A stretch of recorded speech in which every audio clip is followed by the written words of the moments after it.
childrens, how are you? Crianças, para terminar a nossa discussão sobre a Segunda Guerra Mundial, hoje nós falaremos um pouquinho sobre a vitória dos aliados e a criação da Organização das Nações Unidas. Olha só, o professor errando, coisa feia.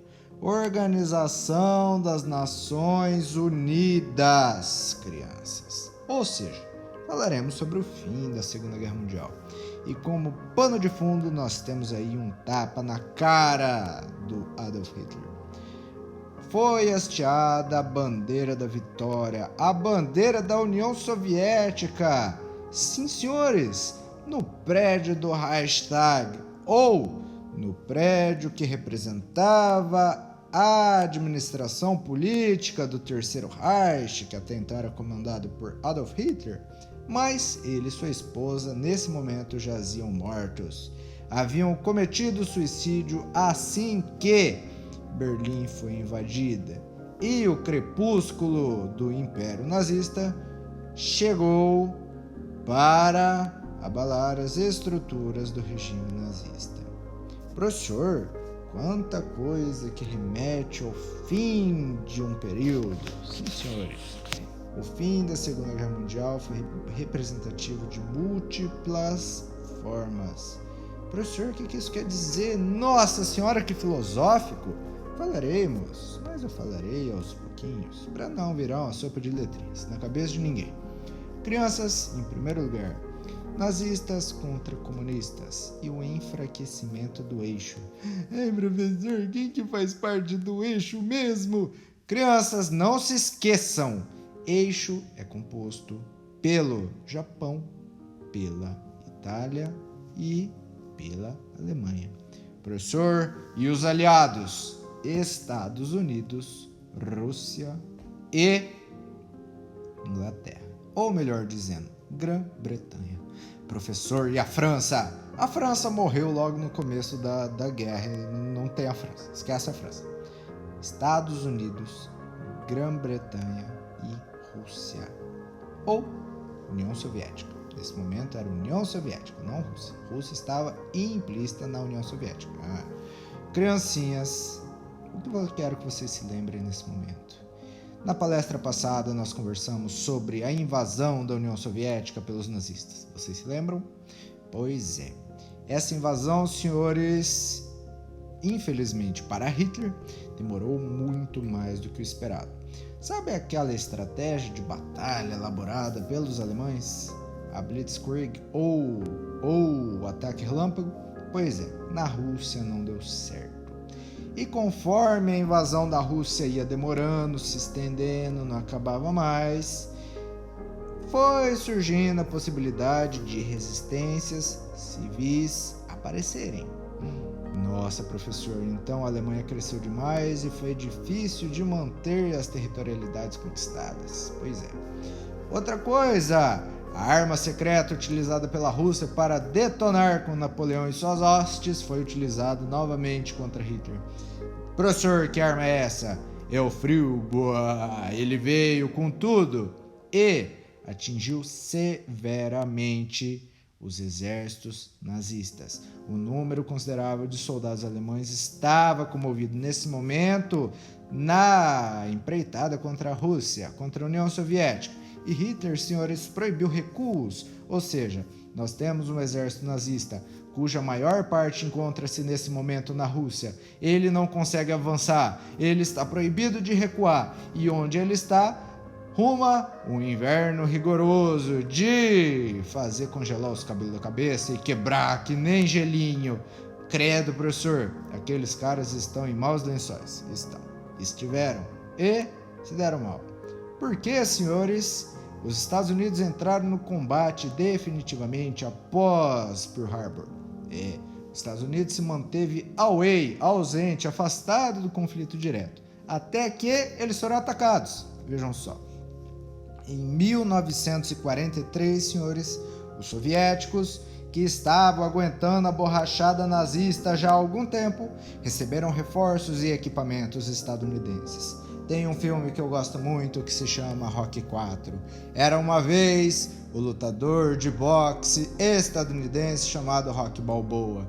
E ele tá lá levando um cacete do Ivan Drago. E o Ivan Drago é um capitão soviético. Nossa senhora, ele é muito alto. E ele tá metendo a mão na cara do Rocky. E o Rocky apanha. E ele leva um soco. E o Rocky aguenta calado até que quando o Ivan Drago fica cansadinho, eis que o Rocky o atinge na cara. Ele dá uma saraivada de porradas até que o gigante cai. Senhores, a União Soviética fez algo parecido com a Alemanha nazista. Enquanto a invasão persistia, insistia, e é tiro de lá, tiro de cá, Moscou estava cercada e as hostes nazistas de se perder de vista porque era gente que não acabava mais, metia bala para tentar invadir a capital, ia batendo, ia dando tiro, não entrava, não conseguia, e o frio chegando, nossa senhora, daí vem os Estados Unidos e fala: ô União Soviética, tá vendo essas armas aqui? Pega pra você. Nossa, velho, nesse momento o Hitler teve o seu bigode arrancado da cara. Porque nós tínhamos um exército comunista extremamente poderoso, extremamente forte, extremamente numeroso. Lembrando que a Alemanha possuía a tecnologia mais avançada, maior número de homens e mais disciplina militar naquele momento. De qualquer forma, o Exército Vermelho se destacou entre os demais, pois aguentou a borrachada, senhores. E depois que os soldados alemães já estavam cansados, detonados em frangalhos, nós temos uma Rússia que pôde respirar ar fresco, pois reforços e equipamentos chegaram por parte dos estadunidenses. Agora nós temos um exército vermelho forte, poderoso, já bastante preparado para lutar contra os nazistas, com experiência de combate e armas novas. Nossa, professor, é então que a Rússia responde aos ataques nazistas? É. Stalin olhou para o Hitler e disse bem assim: terminou? Agora é a minha vez.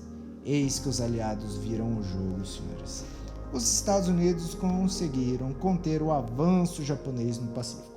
Vocês se lembram que na aula passada nós falamos um pouquinho sobre a invasão da China, a invasão da Indochina, as tentativas de invasão das Filipinas por parte do Japão, mas lá já havia os Estados Unidos que havia prometido proteger os filipinos contra incursões japonesas. Eis que Pearl Harbor é atacada de forma covarde, sem aviso prévio. Nossa senhora, professor, que tática feia, atacando sem dar a possibilidade de defesa por parte daqueles caras.